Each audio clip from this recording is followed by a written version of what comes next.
Lighting up the way. Valley Electric Association.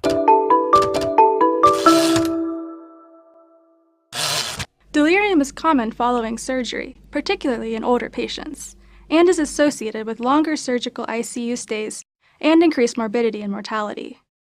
Post-op pain, pain control medications, and sedation are risk factors for delirium. Dexmedetomidine, a selective alpha-2 adrenergic agonist, is a newer sedative that may reduce delirium either because of its analgesic effects or through reduction of opioids and other deliriogenic sedatives.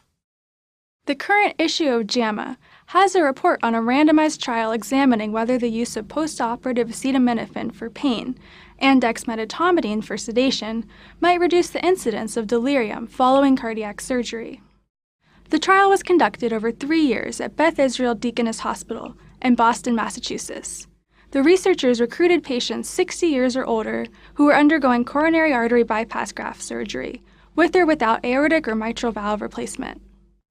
The trial had a factorial design, with participants randomly assigned to these combinations of postoperative analgesia and sedation: acetaminophen and dexmedetomidine, placebo and dexmedetomidine, acetaminophen and propofol, and placebo with propofol. All drugs were administered intravenously. The primary outcome was the incidence of postoperative delirium. Secondary outcomes included delirium duration, length of stay in the ICU and hospital, cognitive decline, and breakthrough analgesia within the first 48 hours. Let's review the results. The study reports that the use of postoperative IV acetaminophen reduced delirium incidence compared to placebo. There was no statistically significant difference in delirium incidence between dexmedetomidine and propofol.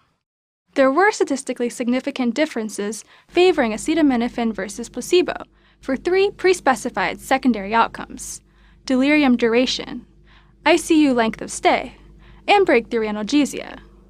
There was also a statistically significant difference favoring dexmedetomidine versus propofol for breakthrough analgesia. There were no statistically significant interactions between the analgesia and sedation groups, and no differences in adverse events. The authors conclude that IV acetaminophen, when administered with dexmedetomidine or propofol, reduced the incidence of delirium when compared with placebo. Among several limitations, the trial was from a single institution with a small sample size. Thus, the results may not be generalizable, and further confirmation of the effect is warranted.